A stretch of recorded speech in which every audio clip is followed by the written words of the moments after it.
What's going on, everybody? I'm joined by Jess and Yana, and today for Voxx Verdict, we are discussing San Marino, who would, in years previous to this one, usually they'd be considered an underdog. This year, they're throwing everything they've got at Eurovision. They've got a big song called Adrenalina. They've invited back Senhit, who was going to represent them in 2020 and had also represented them before in 2011. And there's a big feature attached to this song, a little guy named Flowrider, who we could potentially be seeing in Rotterdam, and we're going to be discussing our own opinions about the song and how this could be potentially doing at Eurovision.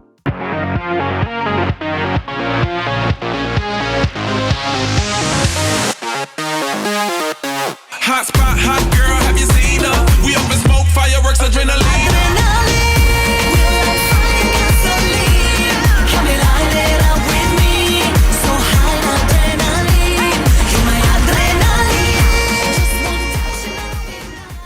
So it has to be said that it is wild to see San Marino as a contender this year. This is without a doubt the most competitive entry that they've ever sent. Super modern, super radio friendly. Yana, I want to know, how do you feel about Adrenalina? I mean, what a surprise. I remember when I heard this snippet for the first time and I was so shocked. I was like, oh my God, this is San Marino. I can't believe it. Because, I mean, whoa.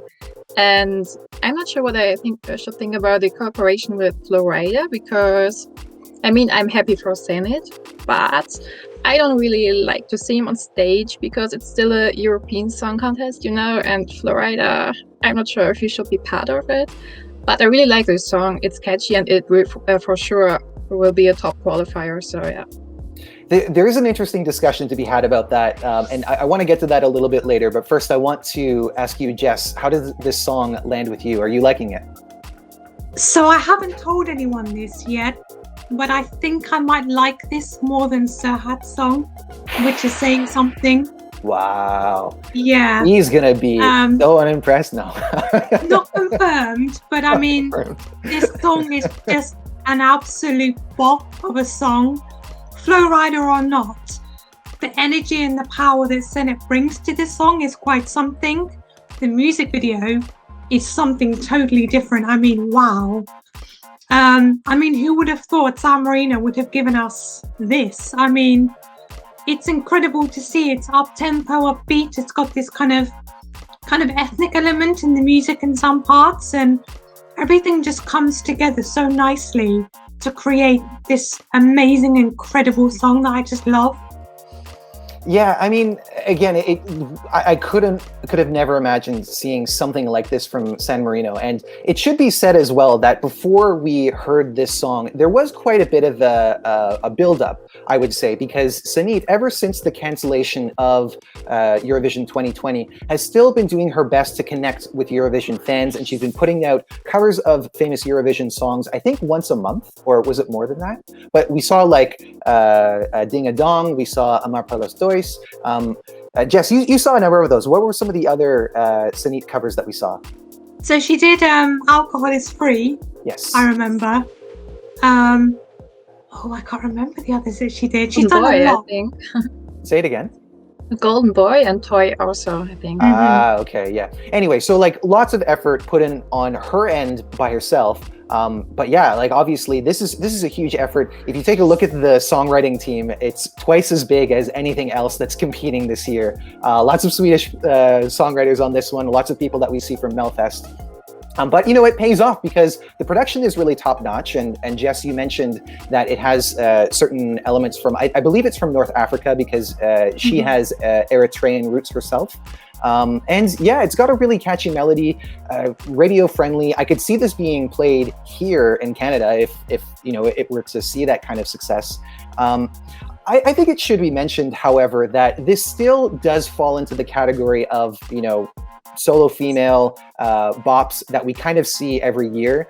And as much as I think it's really well-rounded musically, what I want to see is how Senhit is going to be giving a character on stage. And I believe that she can do it, because we've seen we've seen her put in a lot of really interesting imagery into some of those Eurovision covers, things that are, almost avant-garde and really kind of over the top. And if this is done in the right way, I think that we can definitely consider this at least a top 10 placement.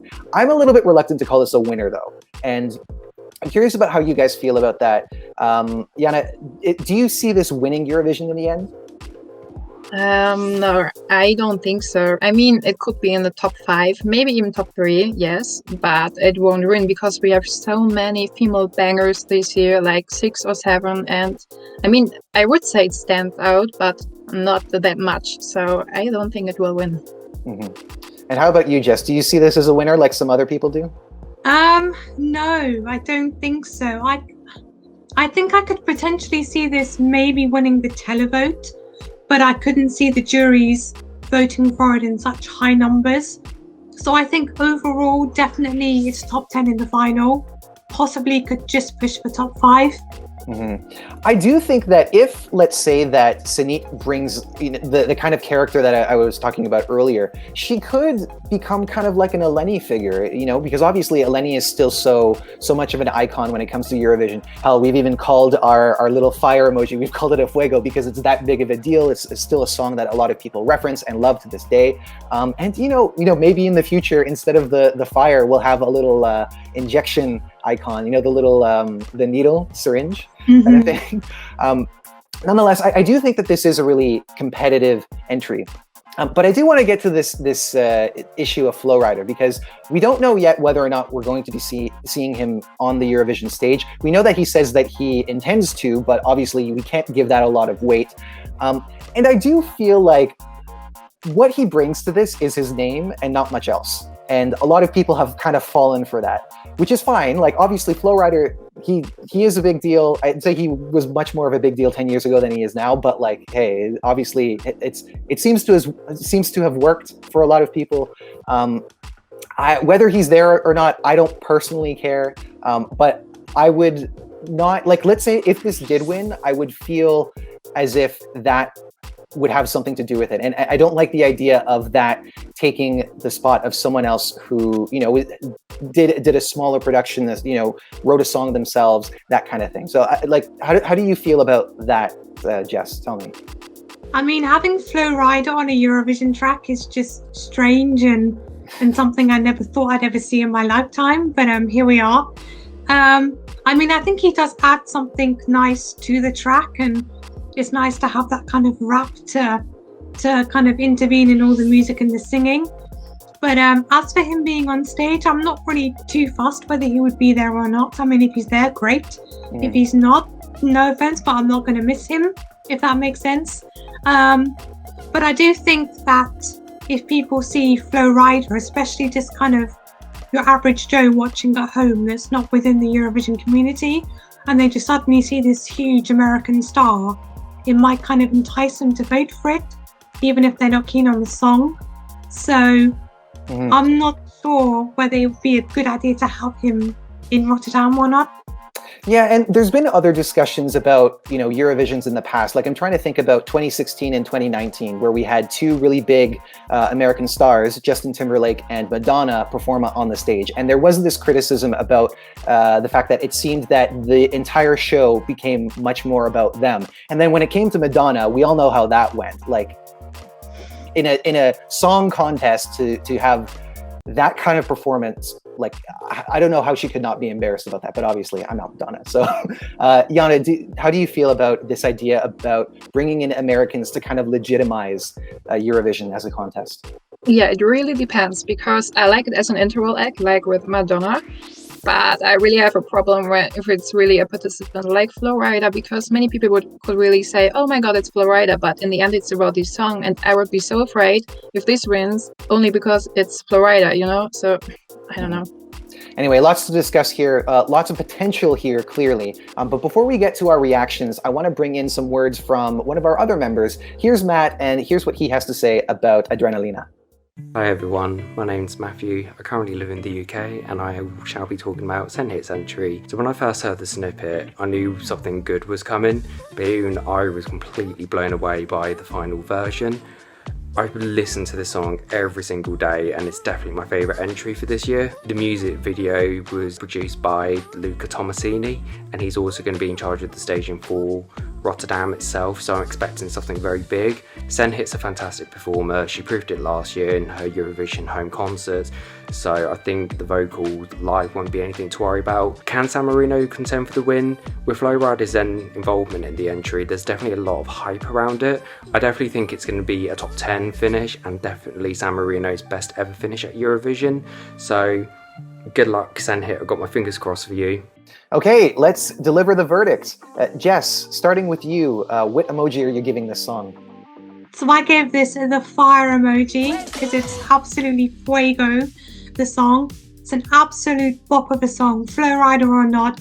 Senhit is bringing it this year, and I'm here for it. Okay, Jana, how do you feel? Yeah, I gave it a like because I'm not that keen on this song. I mean, it's a good one, but it's not among my top 5. Yeah, and I'm with you as well. I also just gave this a like. I recognize the effort that's being put behind this, but in terms of my own taste, it's not necessarily the song that I love. I will say, though, that, again, if they can make it an iconic performance, then absolutely, I could see this being one of my favorites. But let's get to the rest of the Eurovoxx team, and you guys are going to go wild for these results because we have nothing on the lower end. We have no sad faces, no chin scratch emojis, no neutral faces. So everybody is at least liking this song. We've got 4 plain smiley faces. You've got 9 heart eyes and 18 fuegos, which again, maybe if this has that kind of impact, we're going to be seeing for future versions of Voxx Verdict. We'll adapt it so that we include, it becomes Adrenalina as our #1 choice. But guys, we'd love to know what you think about San Marino's song this year. Let us know in the comments. We're going to be doing videos about all of the 39 songs competing for Eurovision 2021, and we'd love to know what you guys think. So be sure to subscribe to Eurovoxx so that you can see all those videos and let us know your thoughts on those songs. And until the next one, we will see you then. Take care.